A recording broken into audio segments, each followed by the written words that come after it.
Well, hello, my beautiful peeps. Welcome back to another episode.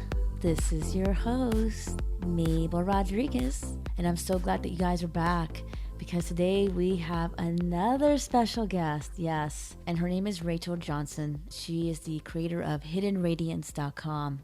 I want to tell you already what Hidden Radiance means. You know, every time somebody names their business a certain name, there's a symbolic, deep, profound meaning attached to it. And I love hearing their story. So I'm not going to ruin that for you. I want you guys to hear the story for yourself. But I will tell you what she does. She is the founder of Emotional Alchemy. And you wonder, well, what is Emotional Alchemy? Well, it's a method of core level healing. I love that word core because if you really want to transform your life, you got to get to the core of it. Got to get to the root issue of it. Her healing fuses ancient wisdom with modern physics. It's an amazing combination. And throughout this whole interview, I thought I was a pretty deep person. OMG, this girl takes it on another level. Her wisdom is very profound. And what's so amazing is that she actually gives us such a simplistic tool. Don't underestimate simplicity now. That will help us transform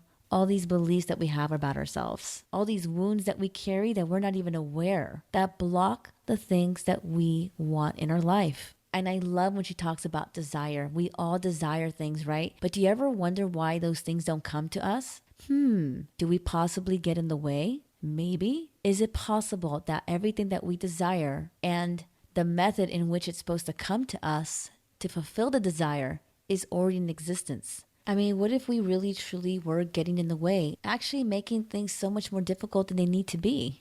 Well, that's why Rachel is here, so she can actually explain how this actually occurs. I am so excited, you guys. There's going to be so many aha moments. And again, this conversation is pretty deep. So let's not waste any time because I'm pretty jazzed about this. And let's bring on Rachel. Hi, Rachel. How you feeling today? I'm great. How are you? Awesome. So I woke up this morning excited that I was going to talk to you to learn about how we can tap into our potential and how to connect to our body to realize this, the potentiality within us. So I want to ask you, what is it that you do and how did you get into your work, your story? My story really began as a child. I had a lot of dreams of clarity that gave me information that I didn't begin to fully integrate and understand until I got a lot older. And so for me, it's been really a lifelong unfolding of awareness and insight. The work is called Emotional Alchemy, a method for identifying the different extremes, the different polarities that we carry that have an emotional charge to them based off of past experiences or traumas and things like that. Identifying these polarities and then finding a way to step outside of them and collapse them into the midpoint or the middle ground, which for me was really the gateway into integrating that into my body. It's understanding it first in the mind.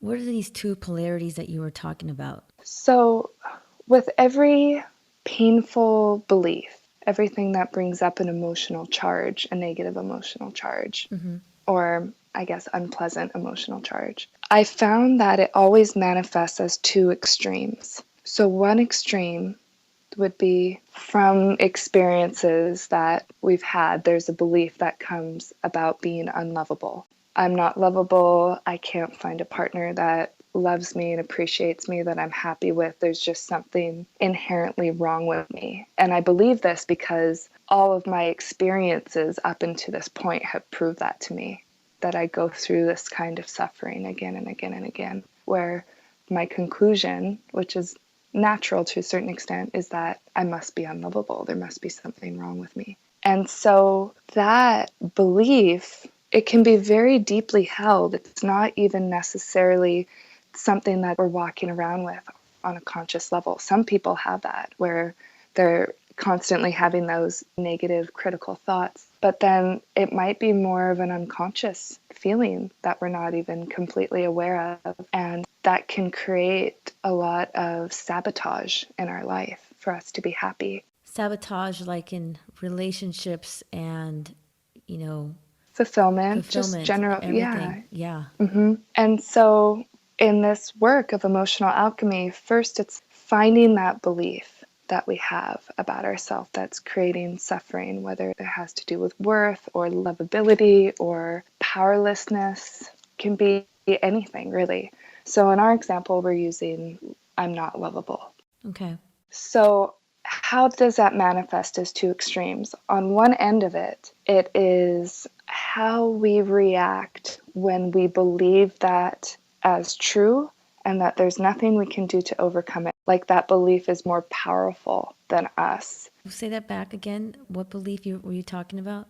About, just as an example, not being lovable. Right. So the belief in that reality, when we perceive it as something that's more powerful than us, something that we don't have power to change, then when we go to that end of the polarity, it looks like despair, or it looks like shutting down or disconnecting from the world.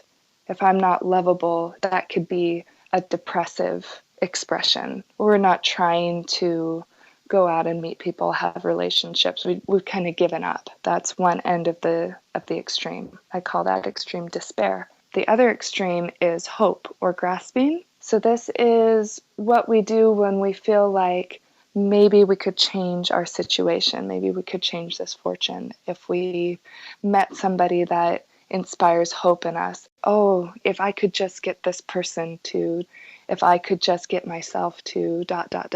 then I would be lovable, you know? Oh yeah, it's like I experienced that. It's like you want to build this resume so you're worthy enough to receive that love. So let's say, oh, I need to have a degree to look more educated, and maybe I should have hobbies like be a pianist, or hobbies as I should learn how to cook. So I just build my resume and it looked good. Right. Yeah. So we all have different strategies for Yeah. what we think we need to do to become this ideal that we're holding. So that's the other end of the extreme. And I notice that our tendency is to kind of ping pong between the two. Either we're climbing up and going for the thing that we're desiring and thinking that if we could just alter our reality a little bit, then we could get this thing we want. And then when that doesn't work out, going to the other extreme, which is despair. And how do we act when we're in that space of despair? So just noticing myself in these two different places when I'm believing that this reality, this painful belief, is stronger than I am, or when I'm believing that maybe I could overcome it. How do I act in those two different scenarios? So that's the first step, becoming aware first of the belief and the pain of whatever that is, that motivation is, and then how it polarizes as these two extremes. Have we go back and forth? Yes. Okay. Yeah. And then the third step is the alchemy, and that is collapsing the polarities. It's a mindfulness practice. I found that when I become aware of how my emotions polarize, that I can step outside of it, see the whole reality, the whole paradigm that that belief is creating. And when I step outside of it, then I can remove myself from both of those reactions. So saying that in a moment this feeling comes up, that's really a question like, am I lovable? That trigger comes up. So stepping outside of it and doing neither, not having a reaction to it. Does that make sense? Yes. Yeah. So sometimes, if I'm correct, we don't want to do things because we are afraid of jeopardizing not having that love. It's kind of like paralyzing in a way. Mm-hmm. So you say to just be with that feeling? Right, because that fear of losing is actually what makes us a slave. That allows the superstitious part of the mind that says, if I do this, then I'll be able to keep this thing that I want. I won't have to fear losing love, but if I don't do it, then I'm in trouble. It's a way that we're controlled. Yeah, so in that moment, when you're having those thoughts, Mm-hmm. if you are aware that you're having that thought, what do you do in that moment? Because that's not a good feeling to be in that space. What can one say to themselves? Let go of attachment to outcome. all of the desire to control our situation and our life and other people, it comes out of a lack of trust. It comes out of fear. And that fear only can exist when we don't understand the law of how life functions. It's not a mystery, it's really a law. And so when we understand that law, we don't need to be afraid of what if. Yes, the what if. Can you explain that law for me? Letting go, especially letting go of attachment to outcome, anything that we're yoked to, as soon as we let go of that relationship, and that doesn't necessarily, I just want to make a distinction between letting go of attachment to outcome, letting go of that relationship to that thing we desire, versus making some kind of outward physical change. They don't necessarily correlate. So you can, for instance, let go of your attachment to your partner without breaking up with them. You know what I mean? Yeah. So just making that distinction that it's really an internal shift and the outside follows suit. So if you let go of an attachment to your partner and you're just showing up to the relationship naturally, you're not trying to control it, you're not trying to hang on to them, then we're able to see things as they really are. And those are really beautiful words, but just hearing it doesn't really help us to do that. That was my next Right? question is in not just relationships, but for people who are stepping out to do their life's work, their creative work and tapping into their power. They're afraid to make the wrong choice. And sometimes they lose passion and momentum because I think it's the fear, the attachment to if I do this, what's going to come next? You know what you want to do. You know what you're supposed to do. You got to tap into the heart. And we paralyze ourselves because we're afraid of what's the outcome. I want to see the picture. I want to see what's if I create this and I move forward with this, that this is the result of it. And exactly as with relationships, how to be in a relationship without attachment. How can you also do your work without the fear of the attachment so you can just be with the creation? Right. How do you do that? At the beginning, it's a process of experimentation because that's really the only way that we can build trust is by allowing ourselves to feel what actually happens when we put ourselves in that space. I use this analogy sometimes of how most of our lives, it's like being blind and using our hands to feel the walls around us and kind of hanging on to the walls, to the periphery, to orient ourselves to our surroundings by everything that we can touch, right? Okay, I know where this is. I can take a step forward. All right, I can feel this. I can take a step forward. But then that real moment of auspiciousness is like stepping away from the reference points. That's really being in what some people call the vacuum or 0 point or the void of pure potential, pure creation, where we don't have any of those previous markers to show us where we are in a way that we can measure. And I found that that is where the most potent, spontaneous manifestations of the heart come from, is from that formless place. And that's also what's so scary for people. If I let go of this relationship or if I let go of this job that's not bringing me any satisfaction, then I'm in this formless place. I'm in this mysterious place. And I don't know. Yeah, it's scary. And it's also, when we understand the real potency of it, it's exhilarating because that true surrender, every time we truly let go of something that's not working for us, it's like throwing dead wood into a fire. And that fire is like your spirit that's just consuming and becoming brighter and brighter. So it's a transformation that happens. So when we understand that the fundamental nature of our existence is one that is for our benefit or has a wish-fulfilling nature to it, then all of the fear, all of the mind stuff that we get caught up in, it becomes very clear to just be a hindrance to stepping into that space of manifesting from the void. So when you're having that little spiral moment where you're freaking Mm-hmm. out and you're definitely in the fear mode and you're not in that Mm-hmm. space to trust. Right. Well, you have to see what you're attached to. Because if you're not attached to any specific outcome, then there's no cause for fear. See, for me, my big confrontation with this was being homeless. My lifestyle and the way that I had been living for years, it was like being on a hamster wheel. I really wasn't going anywhere. It wasn't that potent transformation that I felt at times in my life. I was terrified of giving up my place, and that's why I stayed in this mode of I have to keep producing, I have to keep making enough money to support this lifestyle that I've set up for myself. And then one day I really questioned that fear and asked myself, how would it look if I really put myself there in my mind, not having a place to go back to?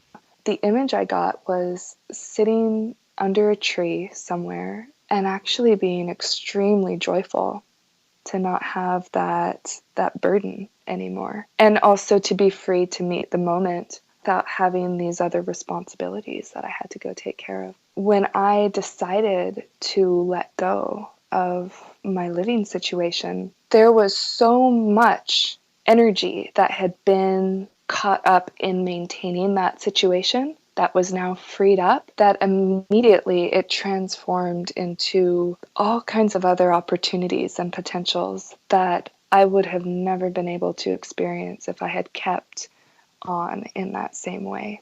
You just stopped for a moment and you visualized yourself without having those things that you were attached to. Right.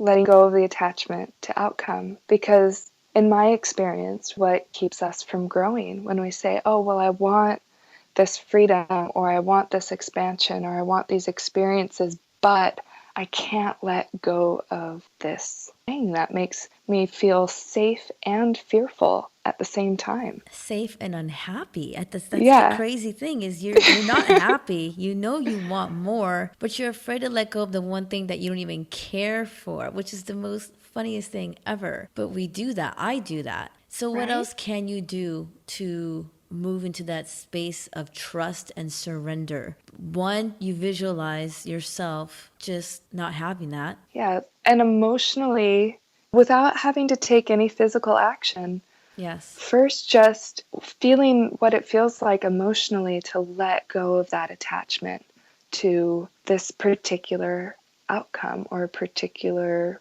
way of living. And just try it on. See how it feels. If it feels expansive, if it feels liberating, then that's a cue that that's a good direction to be going in. The other gift that brings is that when we do that, we're able to, for the first time, feel a kind of resonance from the heart that is an excellent guide for how to move through our life. When I'm in my mind and I'm trying to control, strategize, predict, manipulate even my life in that way, that's only so far as I can see. And it's, again, fear-based. There might not be enough, or I might lose this, so I have to plan it all out.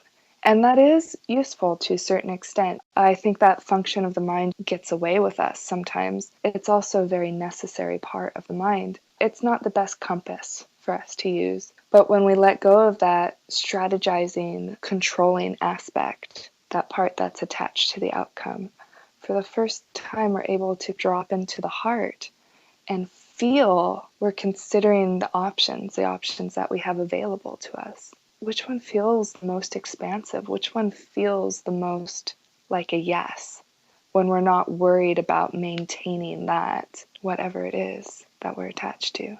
My question is, how do you first recognize when you're in your mind and the mind is taking over, the whole fear-based? How do you even know that you're there to even stop and go back and try to get into the heart space? Well, just notice if there's something that you're trying to avoid experiencing or losing. So what's another, I'm always looking for ways, method when you are in that space because nothing feels better when you actually let go and surrender. You do feel expansive and you can breathe, but it's getting Right. there.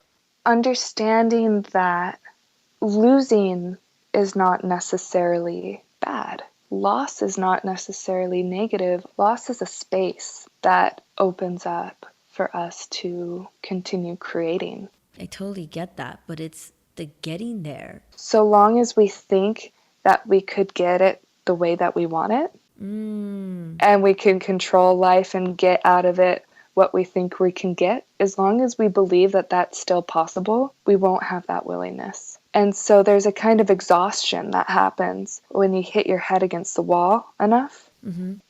Okay, I'll let go. So, But for most of us, we don't have that willingness to let go as long as we think that we might not have to. yeah. There's not really a specific technique for that. I would say just having the awareness is a really good place to start, because then we can start noticing in our life when we're acting from these places and maybe start to catch ourselves and start to experiment and question, is this really necessary? Do I really have to hang on until I've exhausted all of my other options?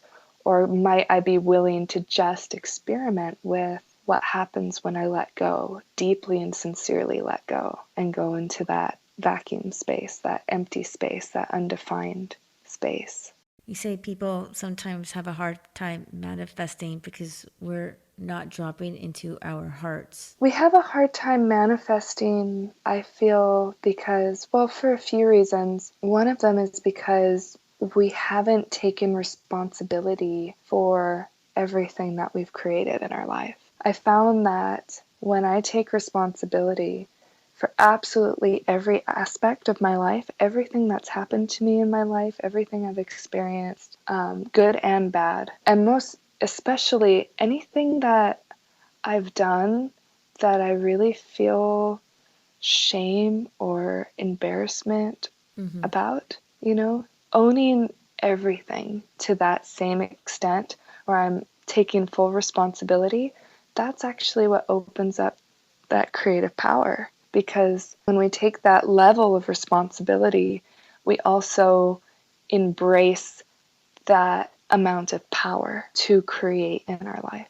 So when you disown the parts of you that are not favorable, things that, as you said, are embarrassing and cause you shame or guilt, or whatever those negative aspects are, it's kind of like you're operating on, instead of 4 cylinders, maybe 2 cylinders. It's like a fragmentation.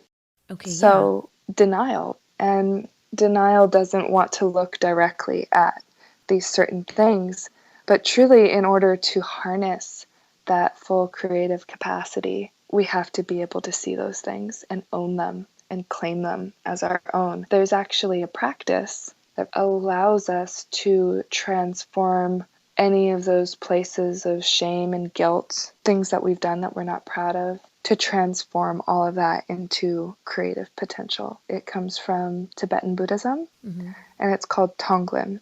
Taking in, drawing in the suffering of sentient beings into your heart on the in-breath. And I like to imagine the heart as this indestructible flame or diamond. Deep in the center of the heart, there's this pristine quality to it. So we're drawing in that suffering on the inhale and transforming it in the heart, in that space of pure beauty and potential. And then radiating it back out on the exhale as healing, light, wisdom, whatever qualities are needed by these beings that are suffering. That's the basic practice of Tonglen. It's a practice of exchange that you do with your breath. What I found, with a slight modification of the practice, it's very powerful to practice just like that, but I found that it was especially powerful when I started to practice it in relation to my personal life. Any suffering that I had caused for other people, any situation that I had created that I wasn't proud of, all of these different things, to work with those energies with the Tonglen practice. So taking responsibility for it, owning it completely, not trying to run away from that responsibility, because our reflex is for self-preservation. And initially we think, oh, well, if I own that, if I allow that blame to hit me, on a certain level, it's kind of like a death. We just don't want it to land on us. Mm-hmm. But I found actually that by allowing it to land, the opposite happened. There's so much centering, so much groundedness, so much clarity that came from it. Very, very beautiful. I found that at the end of this session that I did, there were a couple of people that I had created suffering for without meaning to, but regardless, that was the effect. And I felt really badly about it. And I didn't want to take responsibility for it. I had a lot of pride wrapped up into it. And I felt a constant discomfort. I was aware of that discomfort that was just hanging out in my body. So when I read about this practice more deeply, I went out and I started doing it. And I sat for about an hour just feeling the suffering that I had created, drawing it in on the inhale, taking responsibility for it, and then on the exhale, radiating back to these people healing, wisdom, light, but just radiance, radiant qualities. I did this for about an hour, and at the end of my sitting, I opened my eyes and I looked into the sky, and there was just a single cloud, a tiny little cloud floating in the sky. And as I looked at it, I felt through my whole body, very tangibly, this power to create anything that I desired. It's unbelievable. And in that state, I wasn't really in my mind. So I didn't want anything. I was just like, wow, this is amazing. And I just absorbed the information. But I found that this is kind of where it gets into physics. Oh, I like that A stuff. little more. I love it. I love it. In the center of every galaxy, there's lots of different theories about what powers a galaxy. Mm-hmm. Some people call it a black hole. Not a black hole, but actually it's called a MECO, magnetic eternally collapsing object.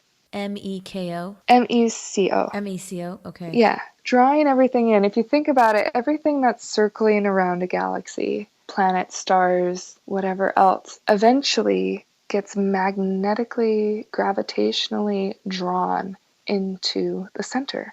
Okay. Gets sucked into this black hole or this singularity. What they've recently found through different wavelength of imagery is that not only is there mass that's being absorbed or sucked into the singularity, but there's also energy that's being released from it.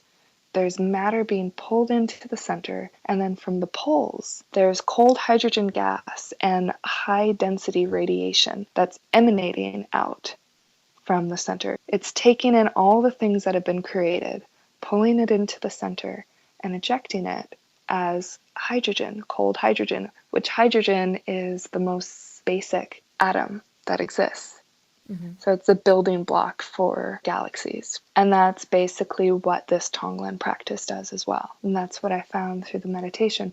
So I'm pulling in everything that I've created, everything that's already taken form, taken structure, that's manifested. It's already happened. I'm drawing that all in, taking responsibility for it universally, not rejecting anything. And then on the exhale, it emanates as pure potential.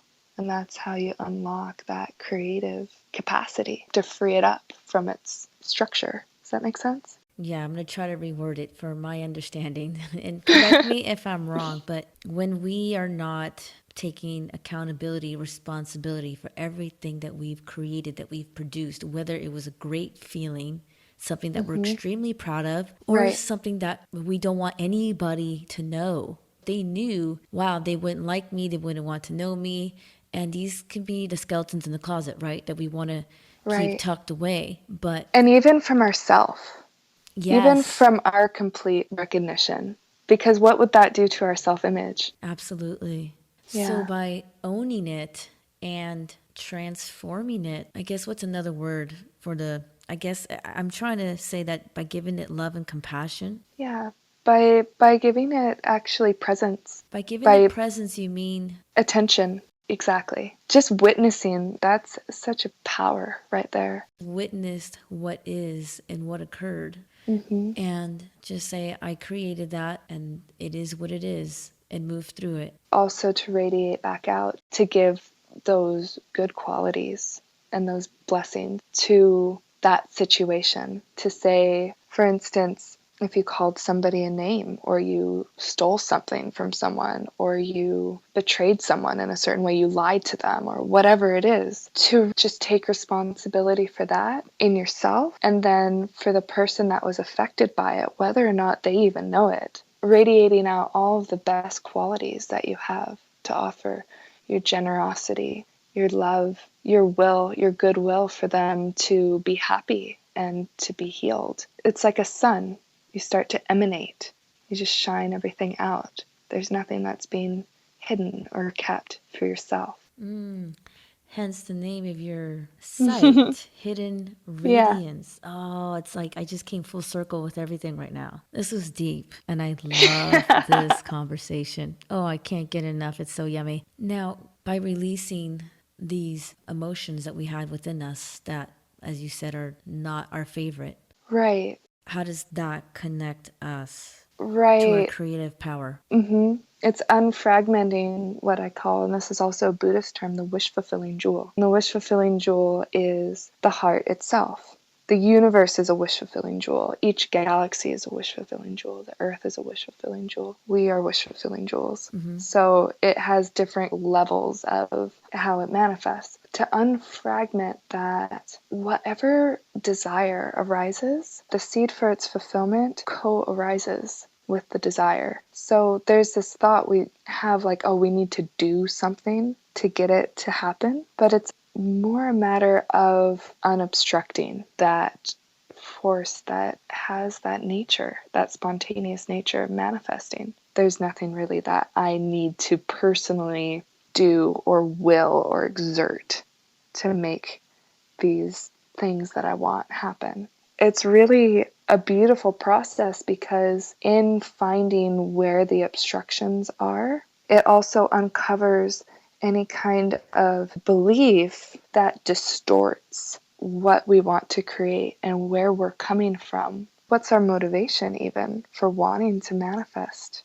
You know, you start to get into these different hidden fears or different beliefs that we have that distort this pure force, this pure energy from coming through us. Does that make sense? So let me see.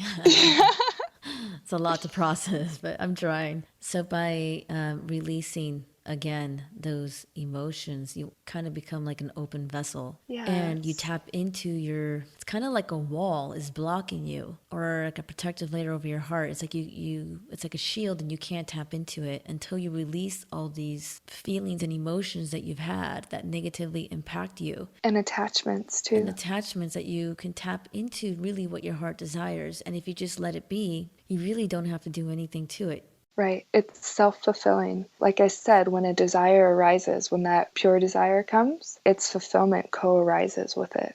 Its fulfillment co-arises. The circumstances that fulfill that desire Yes. co-arise with the desire. Just naturally occur. Yeah.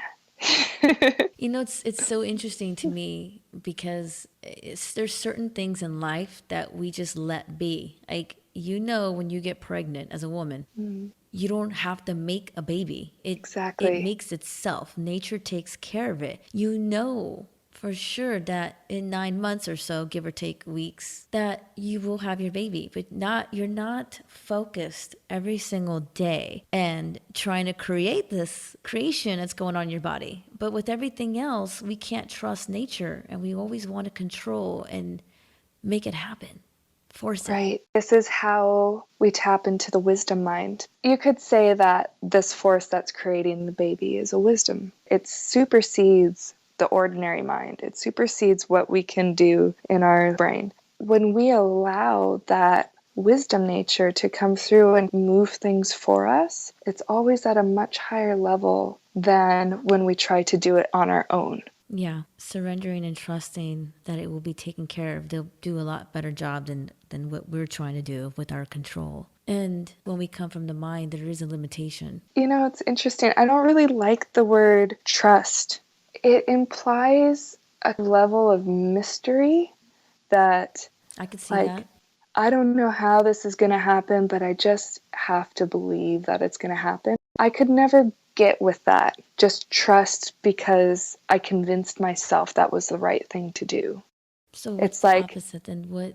for me, before I could trust, I had to have the understanding. I'm like, you can see that I'm just like, wait a second, but that is trust. But go on. I want you to explain this further. I'm very curious. It doesn't take trust that the sun is going to rise in the morning and it's going to set in the evening. It's a It's knowingness. it's knowing. And I think coming from a place of knowing is much more potent than coming from a place of trust. For me, the trust comes after understanding. And then it's not really trust. It's, like you said, it's a knowing. Okay. I like Yeah. So to leave on a knowing note here, to leave off with this conversation we had, what's the one thing that you would recommend to somebody to start just tapping into their power? If we had to sum it all up. I would say being honest with yourself I love that word. is really the place to start, because if we're not real with ourselves, then anything that we try to build on top of that is going to be faulty. Getting extremely honest and not hiding these things from ourselves that we know better about, myself included. For me, that's the place to start, is seeing, where have I not been real with myself? Where have I been lying about the reality where I know better? I see it differently, but I'm acting like I don't. Because of the attachment. Mm-hmm. So you know when a relationship's not okay. You know when not in the right job or career, it doesn't vibe with you, but your mind wants to tell you differently because of fear. Mm-hmm. Getting real with that. From there, any kind of inquiry that we do, any help that we seek from that place of honesty, it comes rapidly. I did have a quick question. When you know a situation is not working out for you anymore, how do you know if it's really the situation, if you're perceiving the truth, or if it's the mind? That's a great question. And a lot of times it isn't very clear. And it's great to be patient, not make any rash decisions from that place. Like when you're not clear, is this my mind or is it really my truth? Yes. I found that especially when there has been some kind of trauma or an aversion that we have to certain experiences, it can very much seem like this terrible thing is happening that we need to get away from and change, when that's not the case at all. And it's our own fear coming up. So, how to distinguish between the two? To ask yourself, first of all, is this a feeling that I feel often? Is this a feeling that I have felt for a long time? Because if it is, the chances are that it's really us creating that perception rather than. Oh, you just got me. I thought you were going to go the other direction with that. So, if you've been feeling this for a long time, then it's. If it's something that happens over and over again, it's something that we are carrying with us. That's why it happens over and over again. In a lot of cases, it's not about what's going on outside. It's not about getting the people around us to change or be different. It's not about getting away from those people necessarily. It's not about changing our job, changing where we live. It's how we're carrying it inside of ourselves. And when we work with it on that level, the outer level, the outside world and the people around us change pretty quickly, I've noticed. If they need to change. Right. If it needs to change. And then sometimes I notice that we can put this kind of pressure into our situation or into something that we want to have happen. Say, for instance, I want my partner to be more vulnerable. I want him to be more open and loving or open-hearted. When I'm with him and I'm thinking those thoughts, I'm relating to him that way, like he should really be more open right now. He should be more present with me. It's putting pressure into that situation. My mind is so focused on that. Yeah. It's almost like pinning something down. And I think that too is why we have trouble manifesting things is because we actually put too much direct focus on it. And a lot of things are actually the opposite of what we think they are. So instead of putting that pressure, I noticed myself pinning this down so hard. I'm making it such an absolute that there's no wiggle room, there's no space for any change to happen. So stepping back and taking pressure off of a situation gives it the space to manifest, which is another quality of the singularity or the void or this vacuum point. It's spacious, it's formless. It's that kind of intense concentration and focus we can put into making things happen actually blocks it. So by just stepping back, Mm-hmm. kind of letting go, because it's like you're pinning something down or putting a pillow over like someone's face, it can't breathe. And do you believe by doing that, the awareness will come to you? Absolutely. Awareness, wisdom, that wisdom mind we were talking about, wisdom actually comes from emptiness. When we're in that spaciousness, just like I was talking with emotional alchemy, finding how the extremes manifest and then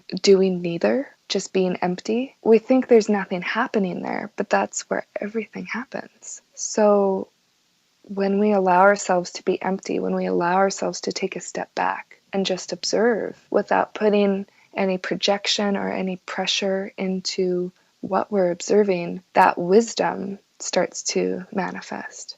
It starts to show itself to us. Oh, that's powerful. Yeah. It all makes sense now. I really love the work that you do, and am fortunate that I got to meet you and to discover this amazing work. It's something that you use to really create the life that you want. Mm-hmm. Oh, thank you, love. Yeah, such a pleasure. Well, you guys, I hope you have enjoyed Rachel's presence with us as much as I have. She dropped so many aha moments for me. And if you want to know more about Rachael, please go to her website, which is hiddenradiance.com. That's hiddenradiance.com. And I'll also post it back at lovemabel.com.